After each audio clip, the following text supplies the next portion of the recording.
नमस्कार मंडळी, मराठी स्टोरीज या आपल्या चॅनलमध्ये तुम्हा सर्वांचे अगदी मनापासून स्वागत आहे. जरा 1 मिनिट थांबा आणि काल सकाळी चहाच्या आधी तुम्ही काय खाल्लं, तर कोणतं फळ खाल्लं? फळ हे उत्तर असेल तर हा व्हिडिओ शेवटपर्यंत नक्की पहा. कारण आज मी तुम्हाला वयाच्या 60 वर्षानंतर रिकाम्या पोटी काही विशिष्ट फळे खाणं शरीराला मदत करत नाही, उलट नकळतपणे नुकसान पोहोचवतात. आणि सर्वात महत्त्वाचं म्हणजे जे फळ तुम्ही आरोग्यासाठी चांगलं आहे असं समजून खात आहात ते ॲसिडिटी, थकवा आणि मधुमेहाचं कारण बनू शकतं.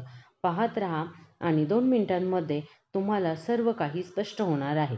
क्षणभर विचार करा, तुम्ही कधी कोणाला असं म्हणताना ऐकलं आहे की सकाळी फळ खा आणि तुमचा दिवस चांगला जाईल? ही म्हण जुनी आहे आणि कदाचित वयाच्या वर्षावरही ती डिपेंड आहे. पण 60 वर्षानंतर पोटाच्या कार्यात बदल होतो, पाचकरस कमी होतात, आतड्यांची क्रिया थोडीशी मंदावते, रक्तातील साखरेच्या पातळीतील चढ उतार अधिक संवेदनशील होतात आणि अशा परिस्थितीमध्ये रिकाम्या पोटी तीव्र आंबट किंवा मग अतिगोड फळ खाणं हे एक धक्का बसण्यासारखं काम करतं. आज मी 3 गोष्टी सांगणार आहे. कोणती ती फळे आहेत ती 60 नंतर रिकाम्या पोटी खाणं हानिकारक आहे. सकाळी खाण्यासाठी सर्वात उत्तम आणि फायदेशीर असलेली देखील फळे सांगणार आहे. तुमच्या डॉक्टरांनी तुम्हाला कदाचित सांगितलंही नसेल. मला एक प्रसंग आठवतो. माझे एक काका त्यांचं सगळं आयुष्य अगदी शिस्तबद्ध जीवन जगलेले होते. ते दररोज सकाळी उठून बागेत फिरायला जायचे आणि परत आल्यावर 2-3 पेरू सुद्धा खायचे. त्यांचा विश्वास होता की ताजी स्थानिक फळे भेसळयुक्त नसतात. यापेक्षा चांगलं काय असू शकतं? पण गेल्या वर्षभरापासून त्यांच्या पोटामध्ये जडपणा जाणवू लागला होता. गॅस, पोट फुगणे, तीव्र वेदना होणे, त्यामुळे त्यांची झोप मोडली होती. त्यांच्या मुलाने त्यांना डॉक्टरांकडे नेलं. डॉक्टरांनी कोणती औषधं दिलीत, पण रिकाम्या पोटी फळे खाता का हे कारण विचारलं तर पेरू खाण्याची वेळ बदलली आणि 3 आठवड्यांमध्येच त्यांचा त्रास निम्मा झाला. औषध नाही, फक्त योग्य वेळ.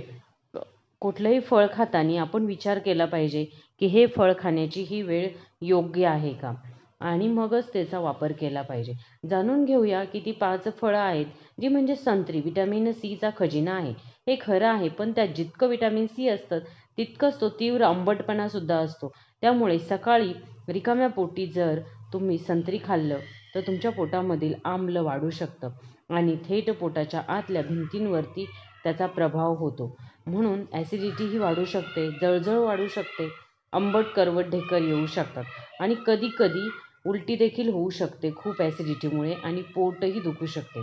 तर हे फळ खायचं असेल तर नाश्त्यानंतर खा, जे तुम्ही कदाचित दररोज खाता आणि ऊर्जेचा स्रोत. दुसरं फळ आहे ते म्हणजे केळी. केळी खाल्ल्याने ताजंतवानं वाटतं हे खरं आहे, पण हा ताजेपणा म्हणजे रक्तातील साखरेमध्ये अचानक होणारी वाढही असते. रिकाम्या पोटी केळी खाल्ल्याने रक्तातील साखर झपाट्याने वाढते आणि नंतर अचानक कमी होते. पण या चढ उतारामुळे अर्ध्या तासाच्या आत थकवा, अस्वस्थता आणि पुन्हा भूक लागते. ज्यांची साखरेची पातळी धोक्याच्या पातळीवर आहे किंवा रक्तदाबाची औषधं घेत आहात त्यांच्यासाठी हे चक्र अधिक त्रासदायक ठरू शकतं. केळी खा, पण लापशी किंवा ब्रेड किंवा सोबत एकटी खाऊ नका, रिकाम्या पोटी खाऊ नका. तिसरं फळ आहे ते म्हणजे पेरू. पेरूचं नाव काढताच बालपणीच्या आठवणी ताज्या होतात. पण पेरूमध्ये फायबर खूप दाट असतं आणि जेव्हा तुम्ही पोटात काहीही न खाता अख्खा पेरू खाता तेव्हा त्यातील फायबरमुळे पोटामध्ये दुखू लागतं. 60नंतर पचनसंस्थेचे स्नायू कमकुवत होतात, त्यामुळे त्यांना एकाच वेळी इतकं फायबर पचवणं कठीण होऊन जातं. पेरू दुपारी जेवणानंतर किमान 1 तासाने खावा. हे फळ विशेषतः पोटासाठी फायदेशीर आहे. चौथं फळ जे आहे अननस. लोक अननसाला आरोग्यासाठी वरदान मानतात आणि ते आजही सिद्ध झालेले आहे.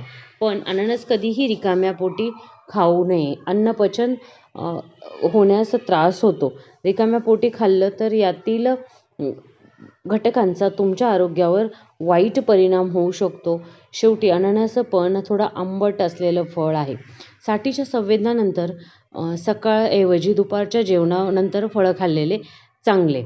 5वा आहे लिची आणि द्राक्षे. ही दोन्ही लहान फळे आहेत, पण त्यांचा गोडवा खूप तीव्र असतो आणि रिकाम्या पोटी हा गोडवा थेट प्रवाहामध्ये विरघळतो. लिचीमध्ये एक असा घटक असतो ज्यामुळे रिकाम्या पोटी रक्तातील साखरेची पातळी असामान्यपणे कमी होऊ शकते. विशेषतः जर तुम्ही रात्री कमी जेवत असाल तर अनेक अभ्यासानुसार असे समोर आलेलं आहे की 60नंतर शरीराची साखर हाताळण्याची क्षमता कमी होते. त्यामुळे रिकाम्या पोटी लिची किंवा द्राक्ष खाणं नेहमी टाळा. आता प्रश्न असा आहे की सकाळी काय खावं? साठीनंतर सकाळी ही 3 फळे सर्वात सुरक्षित मानली जातात. पहिलं म्हणजे पिकलेली पपई. ही पोटाची सर्वात जुनी मैत्रीण आहे. पिकलेल्या पपईमध्ये एक नैसर्गिक पाचक रस असतो, जो पचनक्रिया हळूहळू आणि सौम्यपणे सुरू करतो. त्यामुळे आम्लपित्त वाढत नाही, रक्तातील साखरेची पातळी अचानक वाढत नाही आणि आतड्यांना सुरक्षितपणे कार्य करण्यास मदत करते.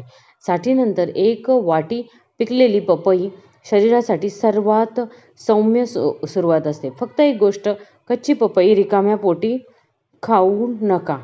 दुसरं म्हणजे पेरू. पेरू कमी लोकप्रिय आहे, दुर्लक्षित केलं जाणारं सर्वात महत्त्वाचं फळ आहे. त्यात पाण्याचे प्रमाण जास्त, आम्लता कमी, हळूहळू कार्यरत करणारं असतं. त्यामुळे पोटावर ताण येत नाही. त्यामुळे दिवसाची सुरुवात हलकी होते. नाश्त्यासोबत 1 पेरू खाणं हा एक सोपा आणि शहाणपणाचा पर्याय ठरतो.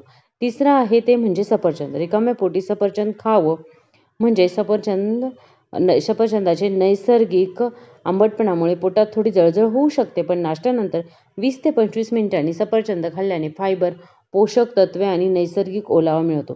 या लहानशा फरकामुळे सफरचंद हानिकारक न ठरता फायदेशीर ठरतं. ही एक गोष्ट आहे. डॉक्टर औषधे लिहून देतात, ते तुम्हाला योग्य वेळही सांगत नाहीत. पण साठीनंतर एक सोपी गोष्ट आहे जी सर्व काही बदलून टाकते. आधी तुम्हाला तुमच्या शरीराला तयार करा, मग त्याला फळे द्या. याचा अर्थ जाग झाल्यावर लगेच फळ खाऊ नये. आधी 1 ग्लास पाणी प्या, 10 ते 15 मिनिटांनी पोळी किंवा लापशीसारखं काहीतरी हलकं अन्न खा आणि अर्ध्या तासाने फळ खा. फक्त या एका बदलामुळे तुमचं आयुष्य स्थिर होऊ शकतं, तुमची ऊर्जा वाढू शकते. ही सवय तुमच्यासाठी खूप फायदेशीर ठरणार आहे. तर कुठल्याही फळ खाताना त्याच्यामध्ये फायबर आणि त्याचा आंबटपणा याचा विचार करूनच ते रिकाम्या पोटी खाल्लं पाहिजे की नाही याचा आपण विचार करायला हवा आणि मगच खायला हवं. चुकीच्या फळ खाण्याच्या पद्धतीमुळे तुम्हाला खूप साऱ्या आजारांना सामोरं जावं लागू शकतं. त्यामुळे कुठली फळे रिकाम्या पोटी खावी, कुठली फळे रिकाम्या पोटी खाऊ नये याचा अंदाजा घ्यावा. तर आजच्या व्हिडिओमध्ये इतकंच. तुम्हाला हा व्हिडिओ कसा वाटला? व्हिडिओ जर आवडला असेल तर कृपया करून व्हिडिओला लाईक करा. चॅनलला जर नवीन असाल तर चॅनलला देखील सबस्क्राईब करा आणि कमेंटमध्ये तुम्ही हा व्हिडिओ कुठून पाहताय हे लिहायला विसरू नका.